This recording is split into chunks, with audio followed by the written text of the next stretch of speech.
Harihi Om. Sahana Vavatu, Sahana Bhunaktu, Sahaviryan Karavavahai, Tejasvinavadhitamastama Vidvishavahai. Om Shanti Shanti Shanti. Om Jaya Sri Krishna Chaitanya Prabhu Nityananda, Shri Advaita Gadadhara Shrivasadi Gaura Bhaktivinoda. Hare Krishna, Krishna Krishna, Hare Hare, Hare Rama, Rama Rama, Hare Hare. Okay, so now the Drupad's Brahmana has come and given the message that the Pandavas don't want war, they want peace, but they just want their kingdom back. And now Bhishma has agreed with that, but then Karna, then she stood up and said, this is all nonsense. We have a bigger army. Why we should, listen to this kind of discussion. As far as our calculation, there's still many months left to go, and things like this. So they're all making these excuses and that, and Dhritarashtra, seeing that this is something serious. This isn't just another game by his sons. This is going to be have major effect if they go to war. So he said, give me some time, I'll send Sanjaya. Right? So then he returned, to his place. He would sit, he'd contemplate, he'd think. But whenever he spoke to his son, he's Dhritarashtra, he felt powerless in his hands. Even when he tried to instruct Duryodhana in righteousness, Duryodhana simply laughed. The prince's view of righteousness did not include justice for the Pandavas, right? He might be righteous in all other aspects, but in this one thing, no.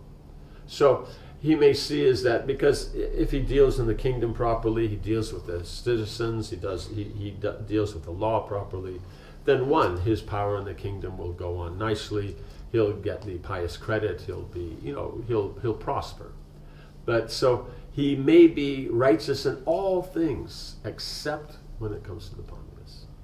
It seemed that providence was in control and that they were all moving inevitably towards some divine plan. Dhritarashtra sighed and loosened his heavy royal robes. Perhaps he should take stern action and have his son chastised or even imprisoned. But he simply felt unable, right? Because that was one point that was made before, is that just take him and put him in jail. And then he can't do anything. And when he gets the right attitude, then you let him out.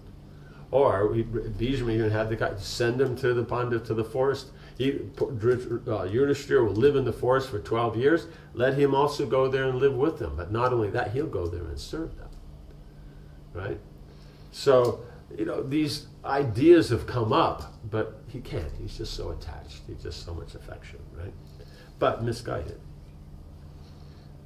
All he could do was advise the prince for his own good. After that, it was between him and his own destiny how he chose to act. The king called for Sanjaya. Sanjaya was intelligent and affectionate towards the Pandavas. He would certainly be the best man to send as an envoy to them. He would know what to say to pacify them. Perhaps he would even be able to prevent a war, right? So prevent a war means for them to agree to not have a kingdom and just to have no position really as Kshatriyas, and maybe go back to the forest and just live with the Brahmins, right? Because that's, he's making, perhaps you can even be able to, but the point is Duryodhana is the one who's making the war, not the Pandavas. So that means then the Pandavas have to, do something, not even follow their duties, just go back to the forest or something. Then he's thinking, then everything will work out, it'll be nice. Sanjaya entered the room, and after he had announced himself, Dhritarashtra said, "O Sanjaya, the sons of Pandu are now living in Virata. Please go to them and convey my feelings. O learned one, I have never heard of faults in those men. Even now, after suffering so much at our hands, they remain friendly towards us. They act only to acquire virtue and never fall into ignorance, folly, or laziness. Those heroes have conquered their senses and live only for others' benefits. They have no enemies other than the great weak-brained fool, my son Duryodhana, and the still meaner Karna. Duryodhana is strong only at the beginning of endeavors, because he has because he is so given to indulgence, right? Because mode of passion means you start an endeavor with great prowess, but you don't finish it like that. And so he's saying because of that, he can't finish anything. While the Pandavas, you see, they finish things all the way through. They do everything because they have no attachment. Still, he thinks himself capable of robbing the Pandavas of their rightful share. Who could hope to stand against Yudhishthira, Keshava, Arjuna, Bhima, Madri's twin sons, Satyaki, and the other great kings? Indeed, Arjuna alone, with Krishna guiding his chariot, can subdue the three worlds. His arrows fly in clouds, roaring like thunder and sweeping away everything in their path. Right? And he's not just saying this in some way to, as a matter of just, flattering in that. He's meaning that, and it's been seen. It's not this, like Karna talks, but no one's ever really seen any serious prowess. But Arjuna doesn't talk, but we've seen his prowess. Dhritarashtra thought about the upcoming battle again and again. He knew his sons did not stand a chance. Although they had a bigger army, that would not stop the Pandavas, assisted as they were by Krishna, from winning, because he knows Krishna is actually the Supreme Personality of Godhead. But so attached, he acts on the material platform. He can't take advantage of that understanding. Dhritarashtra revealed his fears to Sanjaya. No one can hope to conquer Krishna. He is always victorious. He is the best of all men and the Lord of the worlds. With his support, the Pandavas could, I am certain, stand against the celestial host. Headed by Indra and Mahadev.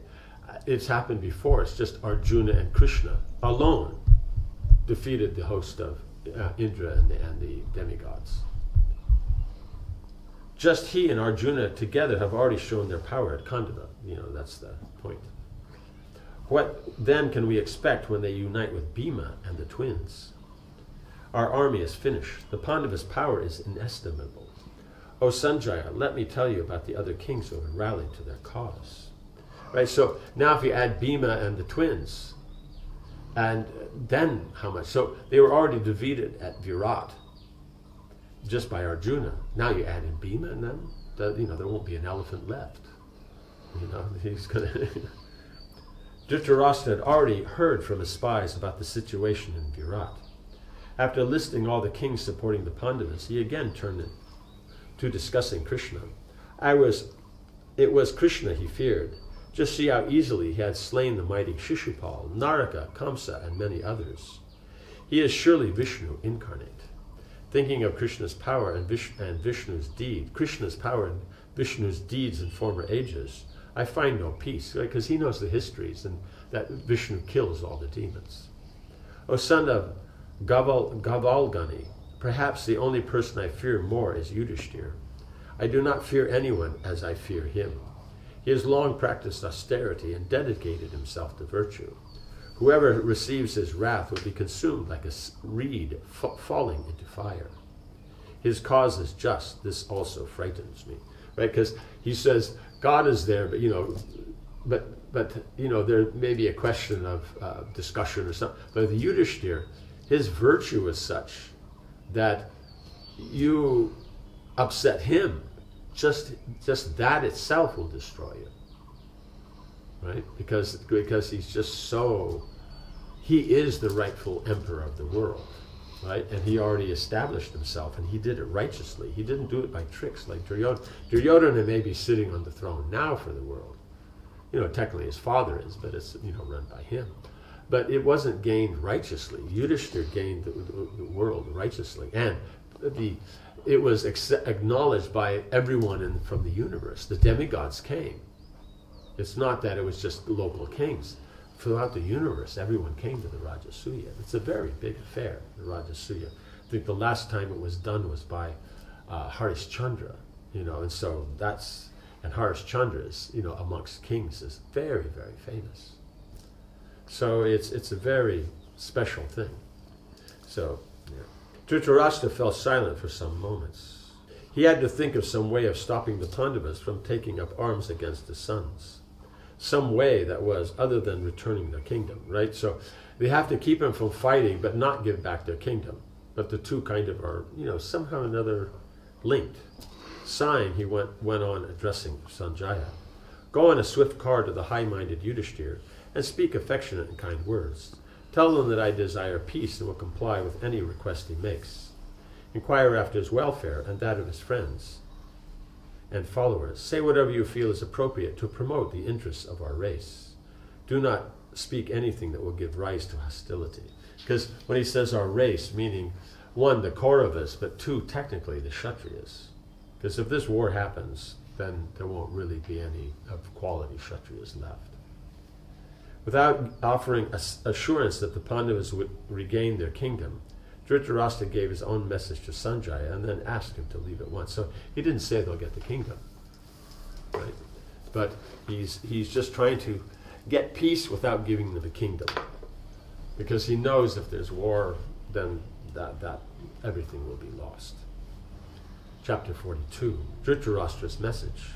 The Pandavas were sitting alone with Krishna when they received word of Sanjaya's arrival. Yudhishthira asked that he be brought in at once, and then received him warmly. Sanjaya bowed before Krishna and all the brothers.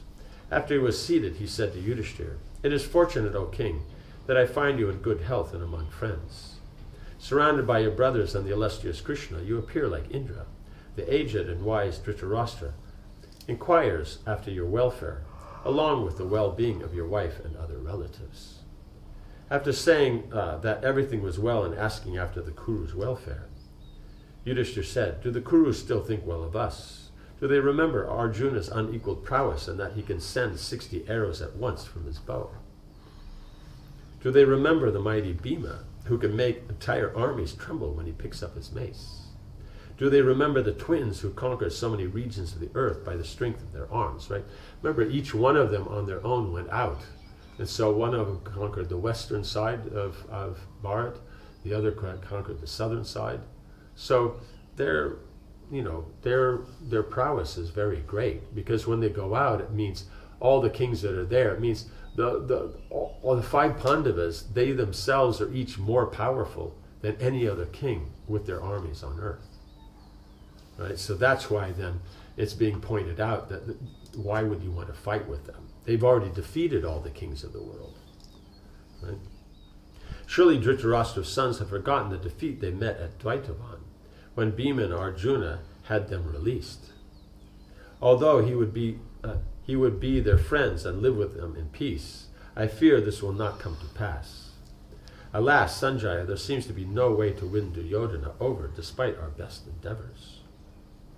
Right? Because up to now, he spoke everything. Sanjaya had inquired about them and this and that and all these different things. He didn't say, because the point is if you're giving a message, for Kshatriyas, they start with what's the point first, then they get into all the other things.